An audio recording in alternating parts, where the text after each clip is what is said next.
Welcome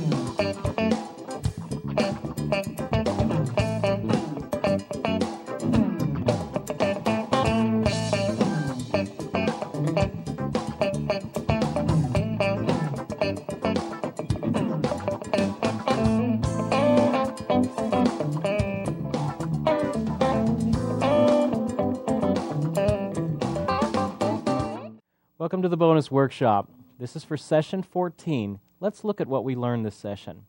We covered bends, sliding to notes. We learned about hammer-ons and pull-offs, palm muting, jazz octaves, using a capo, and harmonics we learned about in our guitar tips section. The most important skills I want you to be able to walk away from this session are knowing proper bend technique, getting the physical aspects of that. Also, I need you to build a fluid hammer-on and pull-off motion in that technique. I need you to understand how to use a capo, which we covered back in the guitar tips, and the ability to incorporate these various style techniques into your own playing. Don't just learn them with me. I need you to be able to incorporate them into your own playing. So let's go ahead and get started. We're going to start off with sliding. Sliding involves approaching a note, so you have a target note, from above or beneath, usually from a half step or a whole step. I actually finger and pick the note below it, the earlier note, and then I slide to my target note. I don't re-pick the note. I just land on the one I'm going for. So let's say I'm going for this A here, and I'm going to slide up to it. So actually, I'm going to start on the G, pick the G, and slide. I keep the pressure on and slide up to that A. And it just happens just instantaneously. But you have to remember to switch positions and start with the finger that you want to end up on. That's sliding. I gave you a couple of practice exercises on sliding techniques on page 76 in your book. Let's get a little bit more practice with some sliding techniques. We're going to be working through the bonus workshop exercises for session 14. Once again, these and many other resources are available to you online at learnandmasterguitar.com/resources. Take advantage of all that stuff that's there. There's theory worksheets, there's answer sheets, our discussion board is there, and our whole community website is there, so where you can connect with other learners that are all around the whole world now that are learning guitar along with you, and they're great encouragement. Ask questions. I'm on there most every day. It's a good resource. Take advantage of it. We're going to be looking at the sliding bonus exercises. I put down here, these are 4 of my favorite sliding licks on guitar. Take a look at number 1, which is sliding between 2 notes of the same pitch. It's a very characteristic riff on guitar, made popular by many songs in the 50s. So let's look at the first part of that. I have an A, first string, 5th fret, and then I'm going to put my pinky down on the G, 2nd string, 8th fret, and I'm going to slide up to the A. So I have the original A, and then I have this sliding A. Takes a little bit of speed to get the technique of it. And the little rhythm that goes with that is like 1, 2, 3, 4, 2, 3. Do it again. 2, one more time. Takes a little bit of a practice to slide and just get the note that you're going for, not to go over or underneath your target note there. The second half of that, exercise 1, we're going to do this sliding between 2 notes of the same pitch, but now we're going to do it on the second and third string. So I'm going to go between these E's. I start on the D, and now I have to use my first and third finger.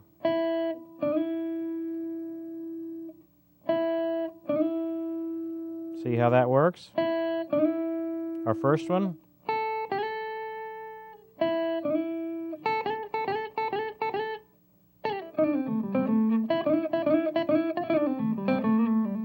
Very characteristic lick. Because of the tuning of the guitar, Each grouping of two strings, let me just share with you an important concept. Each grouping of two strings, the sixth and the fifth, the fourth and the third, the second and the first, think of those as three different sets of two. Each of these has an identical relationship between each one of these is a fourth apart, if you want to think of it that way. So if I have a pattern on any of these pairs, then it is the same fingering to do it on the others. This is a little trick for guitarists we can do. I just have to adjust my position in order to make it work out right. For example, let's say I wanted to do an A flat, a C, and an E flat. Just a little triad. Look what I'm doing. 2, 1, and 4. Now, if I'm a lazy guy, and all guitar players are, then I want to be able to do this in more than one spot. So I have to shift down to the next subset of strings and find the A flat, which is right here. Now I do the same pattern. 2, 1, 4. Did you catch that? 2, 1, 4, 2, 1, 4. Wow, if only we could do it one more time. Yes, you can. Put your second finger on the second string, A flat. Same finger pattern.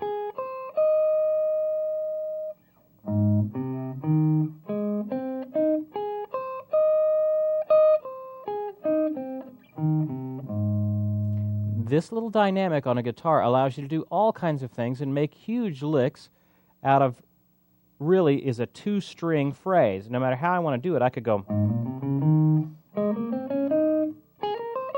and it's all the same fingering.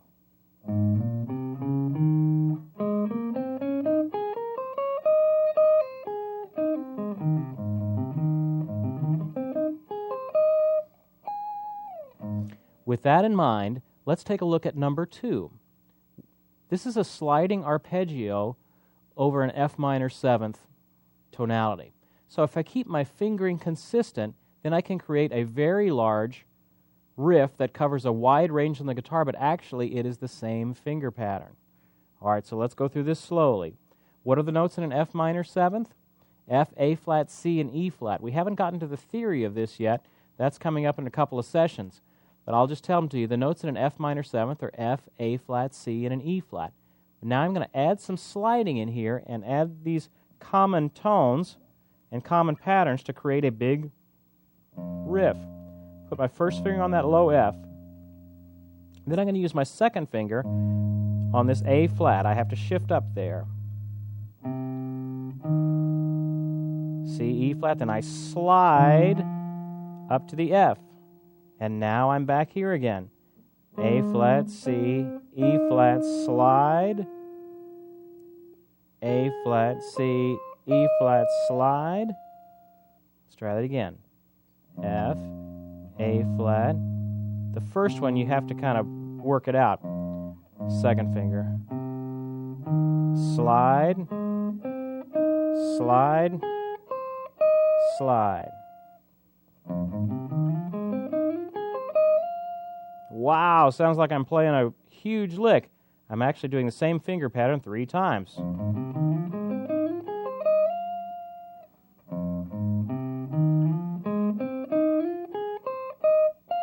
I can go down.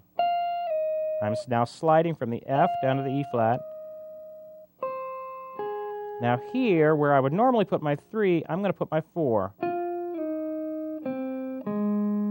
4, slide, 1, 2, 1.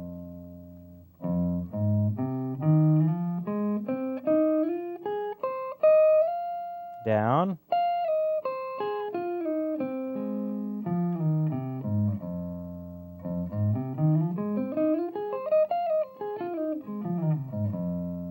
And then you can do it in another key. Let's do it in like an F sharp minor.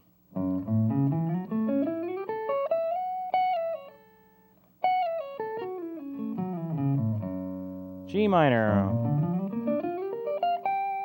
So you can keep going up. And you do it in different keys. Real hip little lick. Easy to do with sliding. Number 3. We can also slide with 2 notes at the same time. So take a look at exercise number 3. There I have, up here at the 5th position, I have a C and an E. Then I have a D and an F. C and an E. And then I'm going to put my fingers on the D and F and I'm going to slide. My target notes are going to be this E and G. Let me do that again. Slide.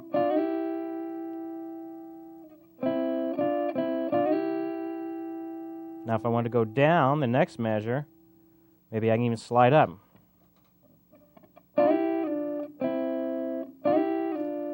I slid up and down. So the only notes I'm actually picking are the first and the last one. So up it would go, down, very musical little lick.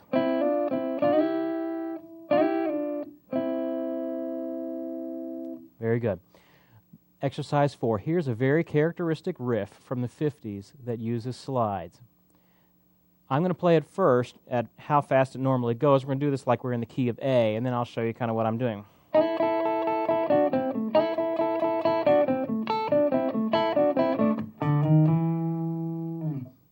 Very, very typical 50s lick that we have there. Throw on my treble pickup maybe a little bit.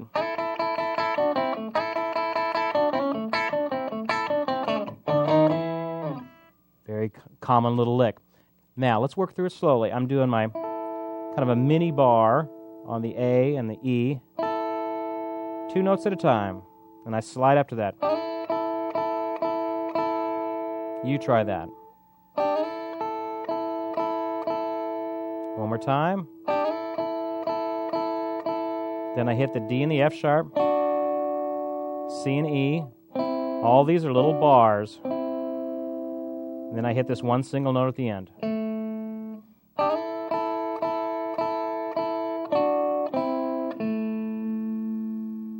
You can even throw a little hammer on in there.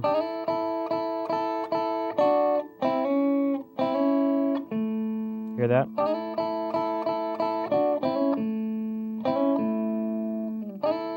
So the whole lick nice and slow. Ready, go, and then it does it again. Then it does the second half twice.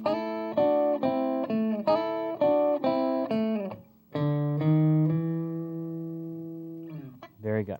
Now let's talk about, well, we can also combine that with our first lick that we did in the first part.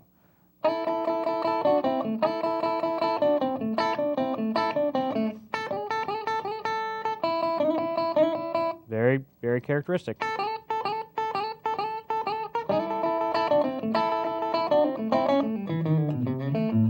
All right, let's move on into bends. Let's talk about proper technique for bends. Bending involves playing a note, then bending the string either a half or a whole step up to another pitch. Remember, here's some things to keep in mind. Always bend to a pitch.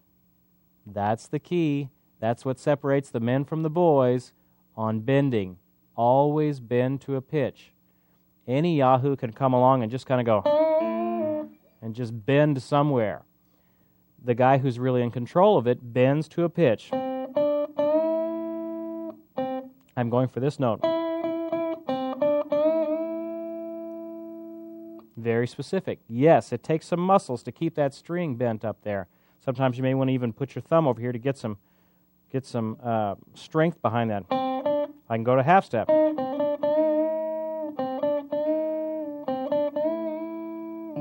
So I don't just want to bend up somewhere, I want to bend to a pitch. Normally, you would use your third or fourth finger to bend with the other fingers maybe helping. So I did the third finger there. If I did a fourth finger, it'd be...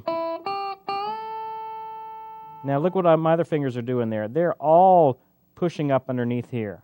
And I've got my hand clamped over here to get enough finger because this little pinky can't do it on its own.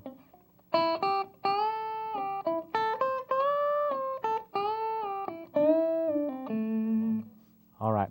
Bending requires hand strength, and that takes time to develop. Here's another key. The thicker your strings are, the harder they're going to be to bend. So if you're on an acoustic, you're not going to get a whole string bend out of an acoustic guitar. The strings are just too thick. So on electric guitar, the strings are a little bit thinner. You can bend a little bit more. The thinner, the lighter the strings are, the more you can bend on them. That's not necessarily good or bad. That's just how bending works. Now let's talk about I gave you the first form The first pentatonic form we did in A minor, and there was a couple of notes that were good to bend. Let's go through that form real quick. It's on your book. It's in your book on page 77, and we have our form.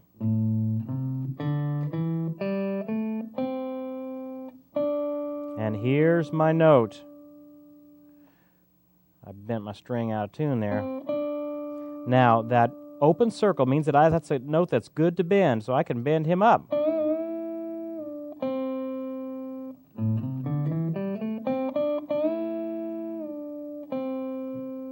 Look at what we have on the next string. This note is good to bend up. Even that last one is good to bend.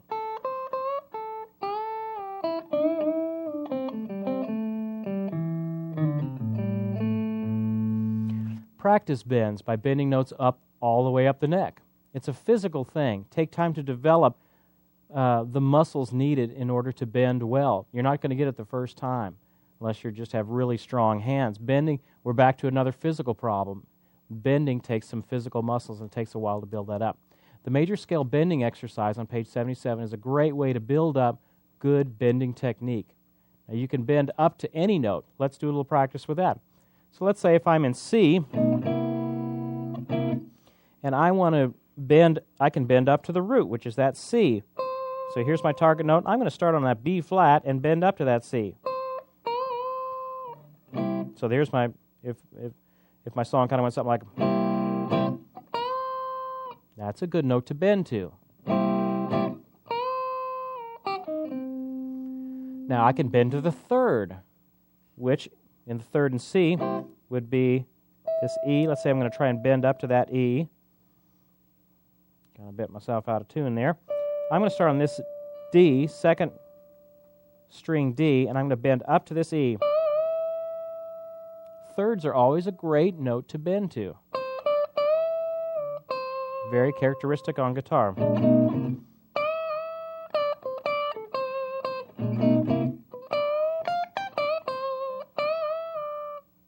Third's a great note to bend to. You can also bend to the fifth. So let's say if I wanted to bend an F to a G, if I want to get to the fifth, still in C, I'm going to bend up to that. So I'm going to start on this F and go up to that G.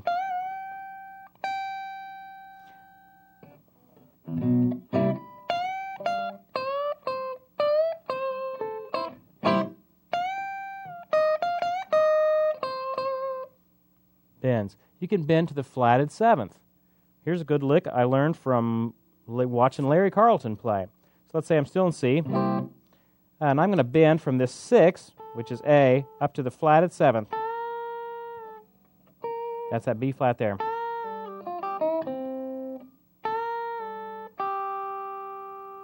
Got that much? I bend up to the B flat.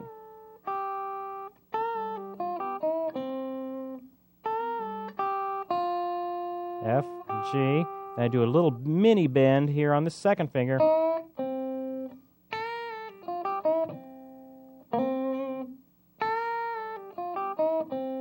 I could transpose it up here. And then, but I have to do it with my first finger. Bends are a great way to get a lot of style into your playing. We also talked about hammer-ons and pull-offs, and a little bit about tapping. Let me show you a very quick arpeggio exercise. I wanted to briefly introduce you to this very helpful way to learn arpeggios and to practice hammer-ons and pull-offs. The music theory of this exercise is going to be explained in a couple of sessions in session 17, but let me just give you a sneak peek at this. The chords that we're going to go through are C major 7th, D minor 7th, E minor 7th, F major 7th, G 7th, A minor 7th, and a B half diminished. Don't get lost in all the names at this point. I know these are unfamiliar to you. We're going to learn those as in another session or two, but I wanted to show you how this works. I want you to just get a feel for these arpeggios. These are detailed in the arpeggio bonus exercise for this session. I'm just going to kind of touch on it and show it to you right now. For this arpeggio exercise, let's go up to the 7th position and put our second finger on this 6th string C. I'm going to go through this exercise pretty quickly. You can put in the legwork on it by going into the bonus exercise and really taking a look at it. But let me just explain it to you real quick. I'm going to go through all of these arpeggios using as many hammer-ons ascending and pull-offs descending as I can. So that C major 7th would be B to C,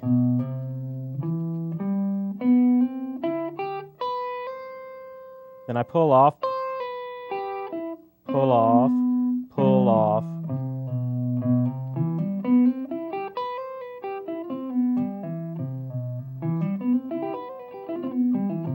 You end up getting a real fast lick without having to pick all those notes. Let me do D minor 7th.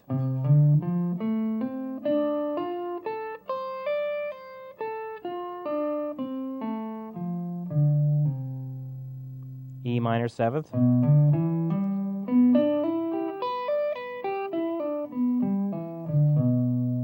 F major 7th.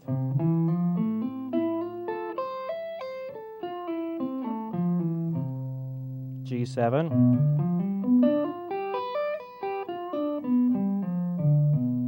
And then A minor 7th.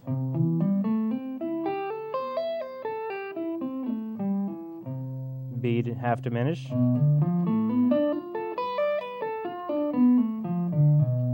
And then we end up back at C. Now I know I went through that really fast. It's going to take you a while to get that underneath your fingers, but you can get a lot of good speed with that. You can even make your picking a little bit more efficient by doing a little technique called sweep picking, of which I'm just going to touch on, but there's a whole genre of working with sweep picking. Basically, here's the idea. I want to go down with my picking hand and keep as much of the downward motion as possible without having to go back. When it's time to go back, I want to do as much as possible, one complete upstroke. When I'm going down, I want to do one complete downstroke. When I'm going up, one complete upstroke. So let me see how this applies. When I do the C, that's just one hammer on. One hammer on. I'm still going down. Still going down. See how I did that? I went through all of the strings and this whole arpeggio, combining my hammer-ons, and I just went one downward motion. Now to go back, it's a little bit trickier. See how that goes?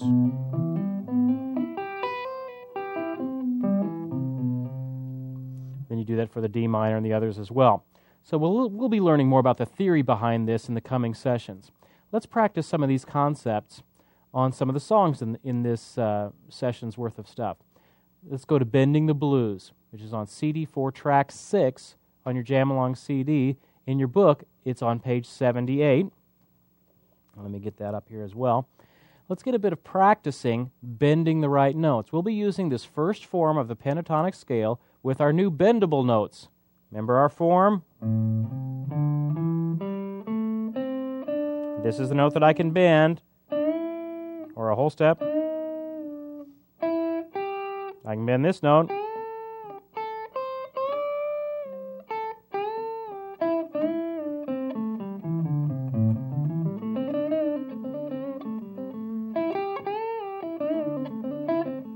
All right. Now, that's the form. And now I'm just going to let the track play and demonstrate some of these bends through this blues form. So here we go. Okay, now I'm going to go through this form. Here's a note I can bend.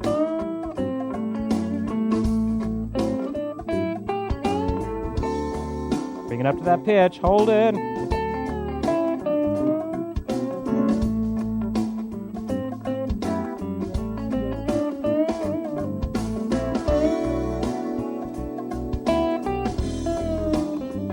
Now look at that, I went down. I started on a note that was bent. Another typical thing to do on guitar is I bend up to the note, and then I hit the equivalent note on the second string. It's kind of the same as that, except I'm bending to it.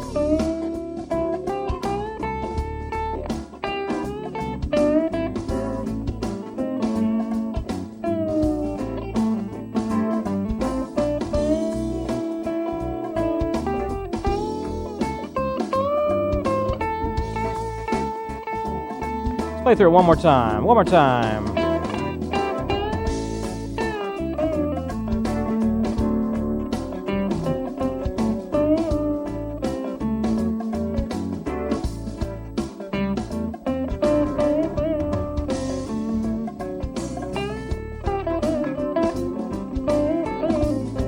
I can bend to the equivalent note. I can also bend to the A up at the top.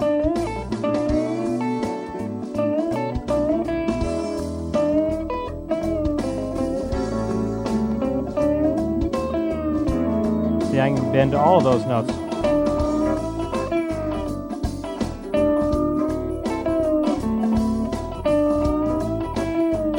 Let me do this G.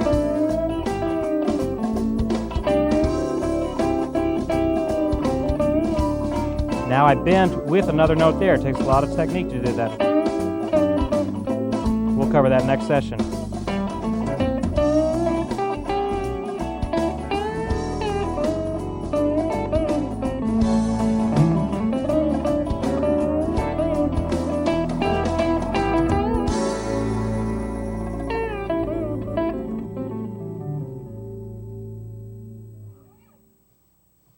Good.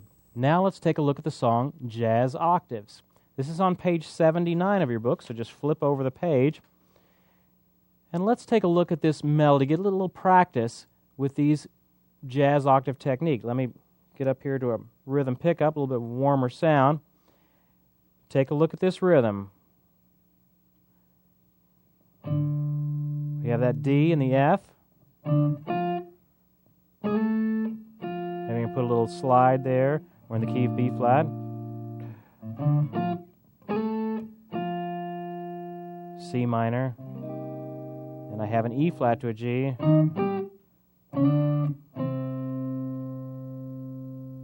Second line. We got the B flat. And C7. Then the E flat, major seventh. D minor, C minor,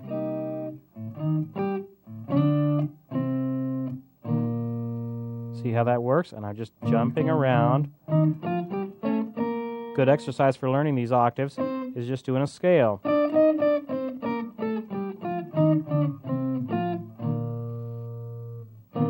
All right, so let's fire up the track and play it together. 1, 2.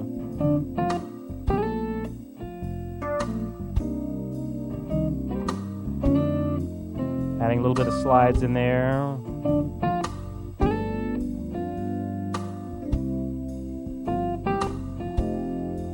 Third line.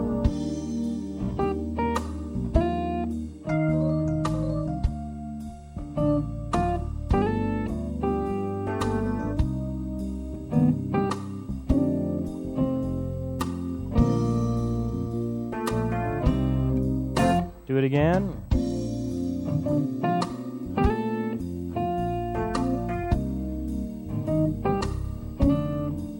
I can be a little bit loose with the rhythm. This is jazz.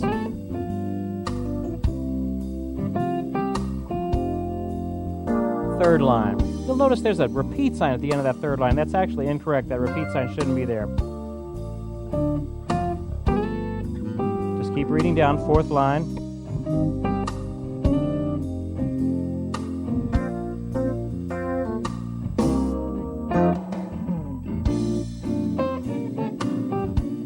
Now I'm going to play in the key of B flat with these octaves.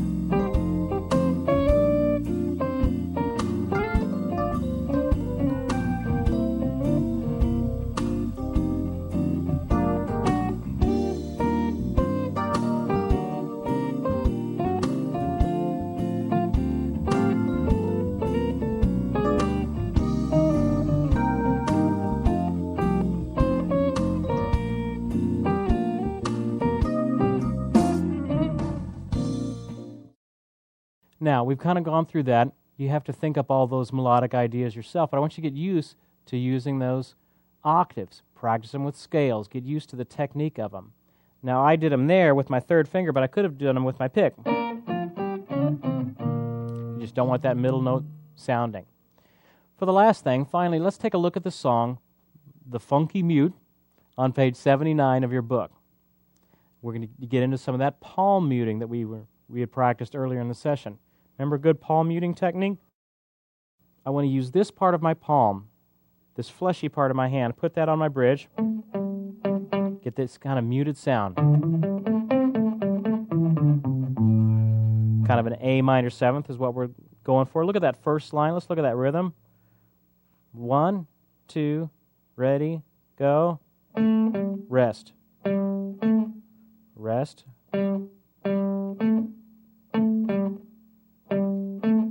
1, 2. See how that works? Just a little lick. 1, 2. Make sure you're not choking it off too much, or not enough. You have to kind of play with it to find exactly the right place to put your palm. On the second line, we just do the same lick. We're going to transpose it up a half step. So just do the same thing, just a half step up. Rest, rest. 1, 2. Good. Now, the third line, I transpose it up again. And I play the lick from there. Okay, now let's play with the track. You ready? Here we go.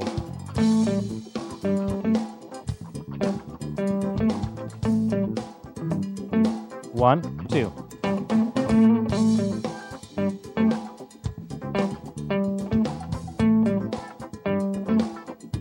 Does this again.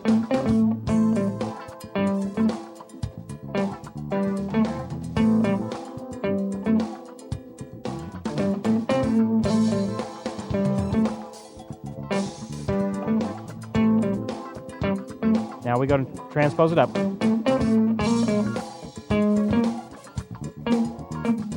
Ah. 1, 2.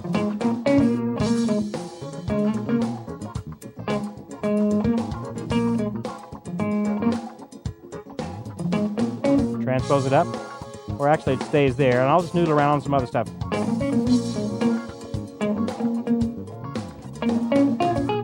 Remember, I'm just taking the notes from that B flat minor 7th.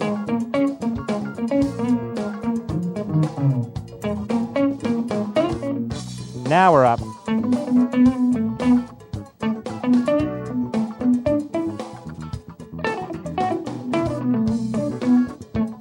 I can do 2 notes at the same time.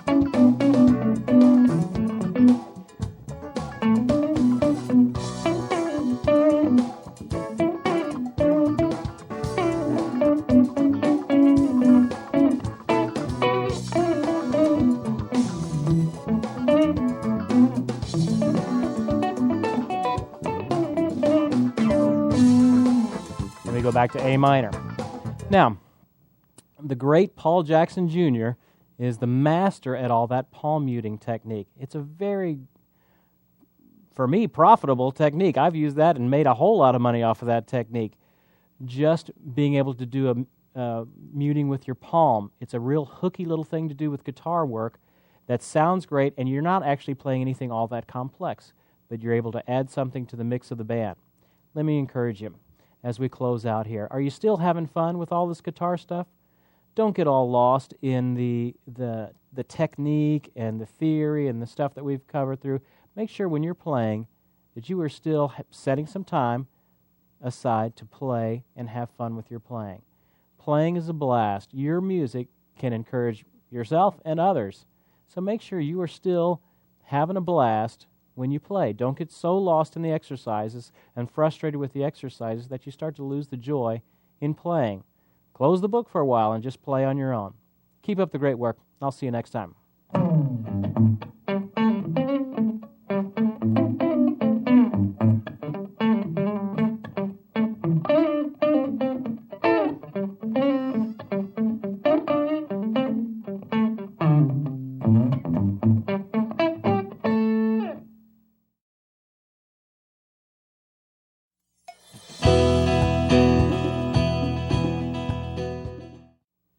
For this session, there are a couple of tips I want to talk to you about.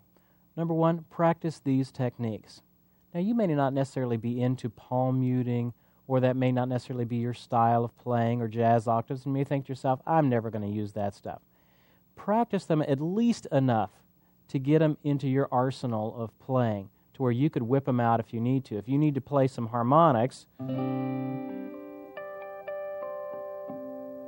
Now, I'm not a big harmonic king, but you know what? Sometimes at the end of a song, I could whip that out and everybody thinks, ooh, that's nice. It's just an extra color. All of these things are just colors in your playing. Practice them.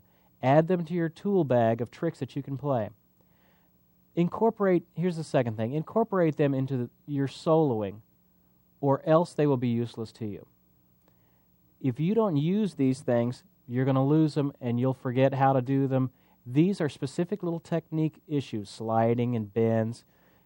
There need to be practice, and they need to not only be practiced, but taken out of the practice mode and put into a song or a soloing situation, or else you'll forget about them and they'll be useless to you. So try and force yourself, not just to learn the lick, but when you can apply it into a song, then you know you've really got it. Keep up the great work.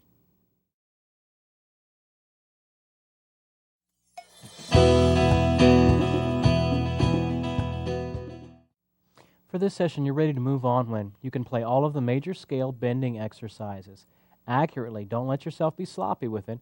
Bend to a pitch. Second thing, you're ready to move on when you can play harmonics, slides, hammer-ons, and pull-offs correctly with the right technique. Those are the physical ones. These bends, harmonics, the slides, the hammer-ons, those are all physical. You're ready to move on when you've played through the songs and the bonus exercises. Do yourself a favor. Go through those and play through them, do them again and again to where you can get the techniques down on them. Get yourself some practice on it. When you can do these things, then you're ready to move on to the next session where we'll be covering some great things about my personal favorite, electric guitar playing. I'll see you there.